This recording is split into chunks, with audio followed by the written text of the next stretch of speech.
खेल today channel के सभी दर्शकों को राकेश थपलियाल का प्यार भरा नमस्कार। खेलों के रोचक किस्से की आज की कड़ी में हम चर्चा करेंगे भारत के महान क्रिकेटर नवजोत सिंह सिद्धू के बारे में, जो कि क्रिकेट छोड़ने के बाद कमेंट्री में धूम मचाई, उसके बाद लाफ्टर चैलेंज शो में आए तो वहां धूम मचाई, फिर द कपिल शर्मा शो में आए तो वहां उन्होंने अपनी धूम मचाई, और राजनीति में आए तो राजनीति में ही उन्होंने ऐसे ही अपना सिक्का जमाया कि बहुत दृढ़ता के साथ डटे हुए हैं।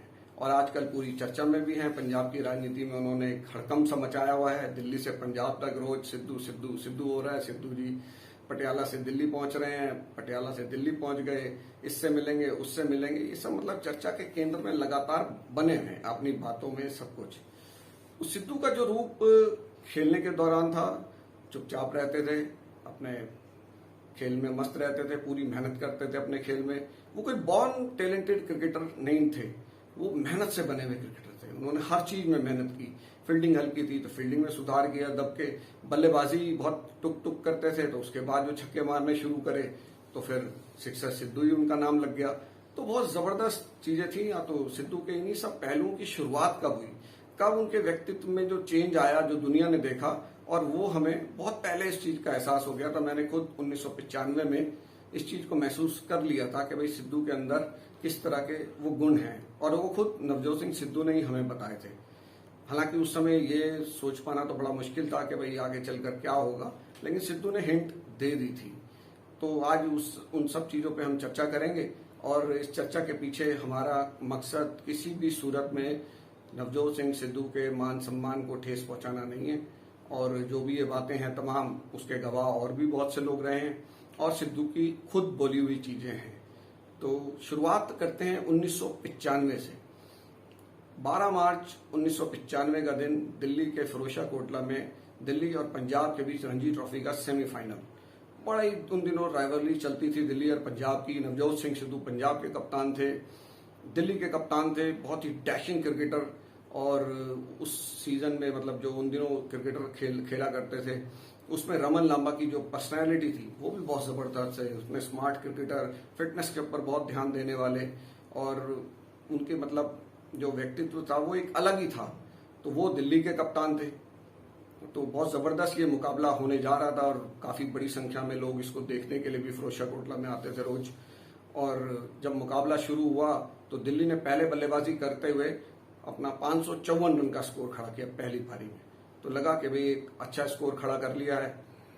और लेकिन जब मैच खत्म हुआ तो पंजाब ने 8 विकेट पे 780 रन बनाकर पहली पारी की बढ़त के आधार पर फाइनल में प्रवेश कर लिया, जहां की उनका मुकाबला बॉम्बे से हुआ, और लेकिन वो उस फाइनल मुकाबले को हार गए। तो आप देखिए कि जहां 554 का स्कोर बड़ा लग रहा था, पंजाब ने इतनी जबरदस्त बल्लेबाजी कर दी कि 780 रन 8 विकेट पे बना दिए। तो मतलब ऐसा रोमांचक मुकाबला ये हुआ था, बहुत जबरदस्त। और पांचों दिन मतलब गेंद और बल्ले से खूब रन बन रहे थे, दब के विकेट लेना बहुत मुश्किल काम हो रहा था।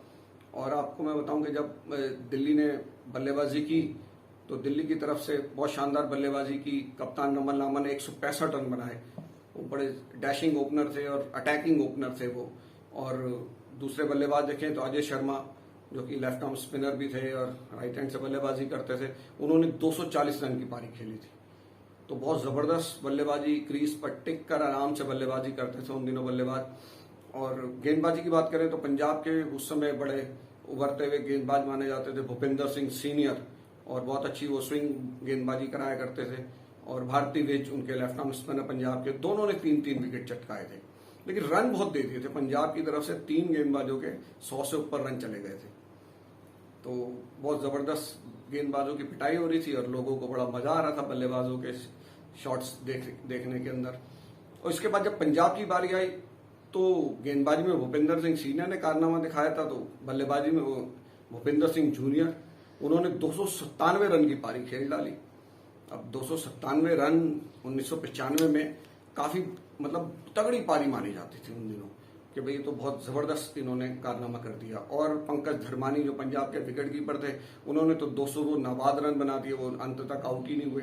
तो 2 डबल सेंचुरी पंजाब की तरफ से लगी, ट्रिपल सेंचुरी बनने से रह गई भूपिंदर सिंह जूनियर की। और मुझे अभी तक याद है कि रवि सहगल दिल्ली के पार्ट टाइम बॉलर थे, उन्होंने उनको कॉटन बोल्ड आउट किया था। और दिल्ली की तरफ से रमन लांबा ने एक विकेट कीपर मोहन चतुर्वेदी को छोड़ दे तो 10 गेंदबाजों ने गेंदबाजी की थी, जिनमें रमन लांबा भी थे, गौतम वडेरा भी थे, अतुल वासन, मनोज प्रभाकर, करतार नाथ, अजय शर्मा। तो 10 गेंदबाजों से गेंदबाजी करा दी थी कि विकेट लेने के लिए ऐसा संकट वहां पे खड़ा हो रहा था कि भाई किसी तरह लें। और करतार नाथ ने तो 195 रन दे दिए थे 3 विकेट लेने के लिए।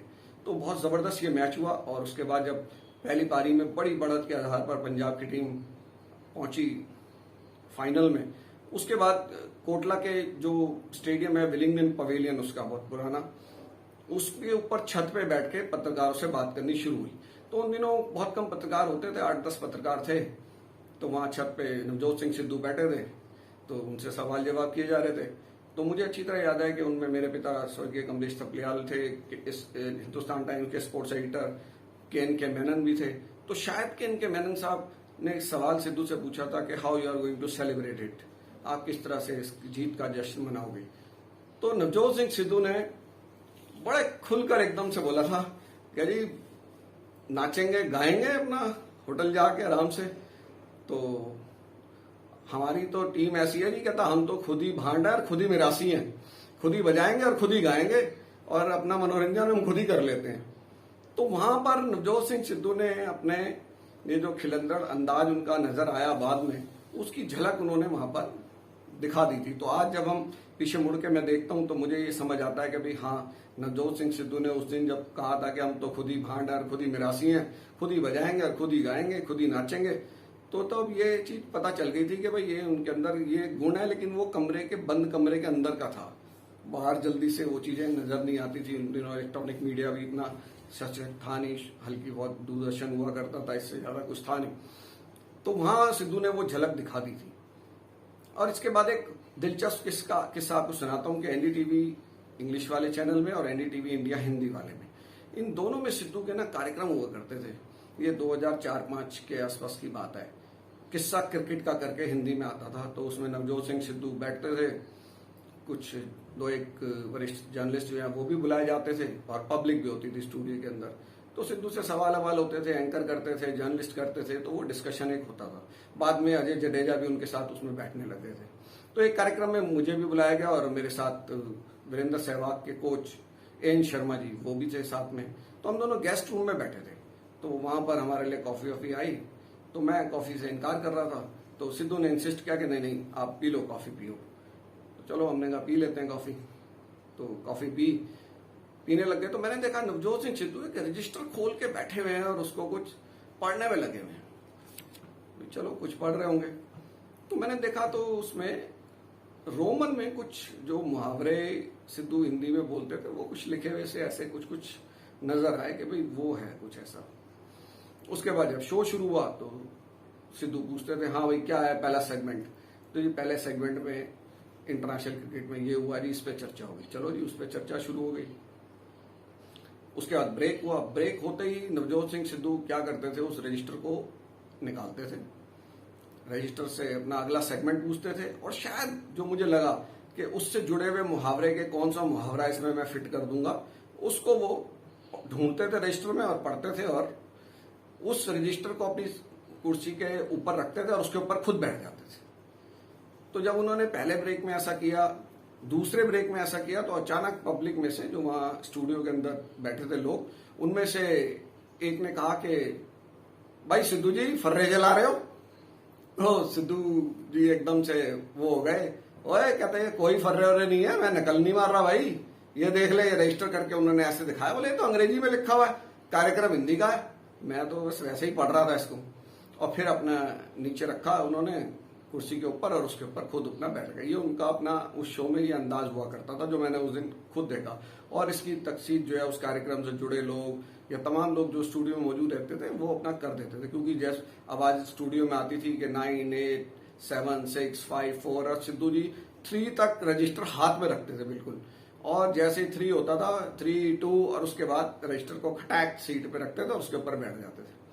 तो उस दिन जो ये फर्रे वाली बात आई तो सिद्धू ने कहा भाई मैं फर्रे वर्रे नहीं चला रहा, ये तो अंग्रेजी में लिखा हुआ है रजिस्टर। तो मुझे वो दिन याद आ गए कि जब हम कॉलेज वॉलेज में पढ़ते थे तो उन दिनों ये फर्रे सब चीजें चलती थी। तो हम भी क्या करते थे कि लेक्चरर्स को गच्चा देने के लिए ना हिंदी की चीज़ें अंग्रेजी में रोमन में लिख लेते थे। तो अगर कोई चीज़ सामने दिख भी गई तो वो सोचते थे यार ये तो हिंदी का पेपर है, ये कहाँ, ये तो अंग्रेजी में लिखा हुआ कुछ पढ़ रहा बंदा इसमें से, तो वो उस पर ध्यान नहीं देते थे इस वजह से। तो वो चीज़ें अपने स्कूल कॉलेज के दिनों की हमें याद आ गई कि भाई इस तरह की चीज़ें हुआ करती थी नवजोत सिंह सिद्धू के साथ। और सिद्धू के साथ मेरी ना एक मुलाकात हुई इसके बाद ओबराय होटल के अंदर। एक स्पेन स्टार स्पोर्ट्स की तरफ से बुलावा आया कि भाई नवजोत सिंह सिद्धू के साथ वहाँ के बिजनेस सेंटर में बातचीत होगी। तो सिद्धू जी के साथ तो मुलाकात आप जानते ही हैं कि जो भी होगी बड़ी रोचक और दिलचस्प होगी। तो बैठे वहाँ पर, तो सिद्धू ने कहा कि भाई आप क्या लोगे? तो मैंने कहा भाई मैं तो कॉफ़ी ले लूँगा। ठीक है, तो मैं चाय पीऊँगा, सिद्धू जी ने कहा। और वहाँ जो होटल स्टाफ की लेडी थी एक, उसको बुलाया गया, वो आई। तो सिद्धू ने कहा जी आप कॉफ़ी, उसने मेरे से पूछा भाई कौन सी कॉफ़ी लोगे? तो मैंने कहा मैं तो कैपेचिनो ले लूँगा। चलो ठीक है। सिद्धू से पूछा तो सिद्धू जी ने बड़े स्टाइल से उससे पूछा कि भाई कि कौन कौन सी चाय आपके पास है? तो उसने बताया जैस्मीन है, ये है, वो है। लगभग 30-40 चाय के उन्होंने नाम बताए। लेकिन सिद्धू जी ने बड़े ध्यान से सुना। फिर उसके बाद एक दो चाय का नाम लिया कि ये वाली चाय है आपके पास? उसने कहा सर ये तो नहीं है। ये वाली है? उसने कहा नहीं ये भी नहीं है। तो कहते देन डू वन थिंग, थोड़ा सा जैस्मीन ले आओ, थोड़ा सा ये डालो, उसमें 2-3 चाय की पत्तियां बता के उन्होंने कहा ये मिक्स करके ये करके लेके आओ मेरे लिए। आ गई। उसके बाद हम कॉफ़ी वॉफ़ी पीने लगे। तो सिद्धू मेरे से कहता था भाई कॉफ़ी पियो आप। तो मैंने कहा आप नहीं ले रहे, आप पियो चाय। बोले यार मुझे पीनी है नहीं, मैंने तो वैसे ही मंगा ली कंपनी देने के लिए, रखने के लिए। तो मुझे बड़ा आश्चर्य हुआ कि भाई इतनी चाय तो उससे पूछ ली होटल स्टाफ से, और उसके बाद अलग तरह की चाय की डिमांड कर दी, वो वहाँ अवेलेबल नहीं थी। फिर 2-3 चाय का मिक्सचर बताया कि इसको मिक्स करके ले आओ, और उसके बाद कह रहे कि भाई मुझे तो पीनी नहीं, मैंने तो ऐसे ही मंगा ली बस कंपनी देने के लिए। तो उस दिन जब चर्चाएं चल रही थी कई तरह की, तो बात होते होते सिद्धू की पे पहुंची। तो अचानक मैंने एक सवाल किया सिद्धू से कि भाई आप कहते हो कि सत्य जो है वो प्रताड़ित हो सकता है, कभी पराजित नहीं हो सकता, और जीवन में कभी भी जो है सत्य का साथ मत छोड़ो, सत्य के साथ हमेशा आप रहो तो आपकी हमेशा जीत होगी। तो मैंने पूछा कि जब मनोज प्रभाकर ने आपसे वो फिक्सिंग वाले मामले में जो वो इतना बड़ा कांड हुआ था, उसमें एक क्रिकेटर के बारे में सत्य बोलने को कहा, तो आपने कहा कि नहीं उस क्रिकेटर के मेरे ऊपर बड़े एहसान है, मैं सार्वजनिक रूप से नहीं ये बात बोल सकता, जो कि मनोज प्रभाकर को आपने रिकॉर्डिंग में बोली थी उसके बारे में। तो सिद्धू जी का चेहरे का रंग एकदम से थोड़ा सा उड़ गया और वो सोचने लगे। फिर मैंने उनको समझाया, और उन दिनों मैं हिंदुस्तान अखबार में काम करता था, तो मैंने उनको समझाया कि भाई मैं ये लिखने के मकसद से नहीं पूछा, जस्ट वैसी एक क्यूरियोसिटी मुझे हुई है कि आप सत्य के बारे में बार बार बोलते हैं, सत्य को लेकर आप बड़े वो मुखर रहते हैं, तो इसलिए मैंने पूछा है। तो उन्होंने कहा देखो ऐसा है। तब सिद्धू ने थोड़ी सी राहत की सांस ली और फिर उन्होंने बताया कि देखो दोस्त, ऐसा है कि एक दोस्त आता है घर में, मेरी वाइफ को भाभी जी नमस्ते, मेरे को भाई, और ये वो और तमाम तरह की हमारी बातें होती रहीं, और उसने उसको रिकॉर्ड किया। तो उसने एक तरह से ये जालसाजी की हमारे साथ, धोखा दिया हमें। और फिर सिद्धू ने एक बात बोली कि देखो जहां तक सत्य बोलने की बात है कि आदमी कोई भी व्यक्ति हो अपनी पत्नी के साथ 10 तरह की बातें करता है घर में बैठ के, तो वो माइक पे आके स्टेज पे तो नहीं बोल सकता कि भाई सत्य बोलना है तो वहां पर माइक लगा के बोल दे कि मेरी बीवी से मेरी कल क्या बातचीत हुई है, वो तो नहीं होगा ना। तो सिद्धू ने कहा कि भाई ये सत्य जो है ना, मुझे बोलने में कोई दिक्कत नहीं होती, लेकिन उसने सब चीज धोखाधड़ी में की। और दोस्ती में कई तरह की बातें होती हैं, पुराने साथ के हम खेले हुए लोग थे, तो वो उसने धोखे से रिकॉर्ड किया, तो इससे मेरी उसको नाराजगी रही। ये भी चीज एक दिलचस्प रही सिद्धू के साथ। और फिर अचानक नवजोत सिंह सिद्धू का, जैसे आप लोग सब जानते होंगे, अब तो बहुत उनके वीडियोज आ गए, कार्यक्रम इस तरह के चल पड़े, जिसमें उन्होंने कई बार बताया कि भाई एक क्रिकेट राइटर थे राजन बाला साहब, और उन्होंने एक बार नवजोत सिंह सिद्धू के बारे में लिखा था कि भाई स्ट्रोकलेस वंडर, कि ये बंदा ऐसा है जो पिच के आगे गेंद नहीं पहुंचा पाता और बहुत धीमा खेलता है, इस तरह की बातें लिखी थी। और उसको पढ़ के जो नवजोत सिंह सिद्धू के फादर हैं वो रो पड़े थे, उनकी आंखों में आंसू आए थे, लेकिन उससे सिद्धू को प्रेरणा मिली थी और उन्होंने एक क्रिकेटर बनने के लिए, अच्छा क्रिकेटर बनने के लिए बहुत मेहनत शुरू की। और उसके बाद जब एक दिन फ्लाइट में जा रहे थे इंडियन टीम के साथ, तो रवि शास्त्री ने एक अखबार उनकी तरफ फेंका और कहा कि Sidhu read it, something good written about you. और वो पढ़ने के बाद नवजोत सिंह सिद्धू की आंखों में आंसू आ गए। और जब सबने उनको देखा कि भाई ये क्या है, लोगों ने अखबार देखा तो अखबार में सिद्धू की तारीफ लिखी थी कि from a strokeless wonder to palm tree hitter Navjot Singh Sidhu. तो सबने कहा तो इतना अच्छा लिखा, तू क्यों रो रहा है? तो सिद्धू ने बताया कि भाई मैं जो है आज सोच रहा हूँ कि मेरे फादर जिंदा होते इसको पढ़ने के लिए तो कितना अच्छा होता कि आज मेरे फादर इसको पढ़ने के लिए जिंदा नहीं है। जब इस जर्नलिस्ट ने मेरे खिलाफ लिखा था तो ये मेरे फादर पढ़ के आंखों में उनकी आंसू आ गए थे। तो आज मैं इसलिए रो रहा हूँ कि आज मेरे फादर इसको पढ़ने के लिए जिंदा नहीं है। फिर बातों बातों में सिद्धू ने मुझे बताया कि उस जर्नलिस्ट ने मेरे अगेंस्ट लिखा, मेरी आलोचना की, लेकिन उसके बाद भी कहता जब वो बीमार पड़े तो मैंने उनकी कहता आर्थिक मदद की थी। तो सिद्धू ने बताया कि ये बात उन्होंने किसी को नहीं बताई, लेकिन उस पत्रकार को जब जरूरत थी बीमारी में इलाज के लिए तो सिद्धू ने उनकी मदद की थी। तो सिद्धू का ये ऐसा पहलू भी है कि वो लोगों की मदद करने के लिए आगे आते हैं। आजकल पंजाब में लोगों की मदद करने, लोगों की आवाज़ बुलंद करने में लगे हैं। भले ही इसके लिए अपने ही सरकार के चीफ मिनिस्टर के खिलाफ झंडा उन्होंने बुलंद कर रखा और अपनी पार्टी के लिए और लोगों की आवाज़ बनकर वो पंजाब से लेकर दिल्ली तक अपनी आवाज़ को बुलंद कर रहे हैं कि जिससे पंजाब का हित हो सके। अगर आपको ये कार्यक्रम हमारा अच्छा लगा हो तो इसे आप सब्सक्राइब कीजिए, शेयर कीजिए, लाइक कीजिए और अपने दोस्तों को भी बोलिए कि इसे देखें, इसे शेयर करें, लाइक करें और सब्सक्राइब करें। धन्यवाद।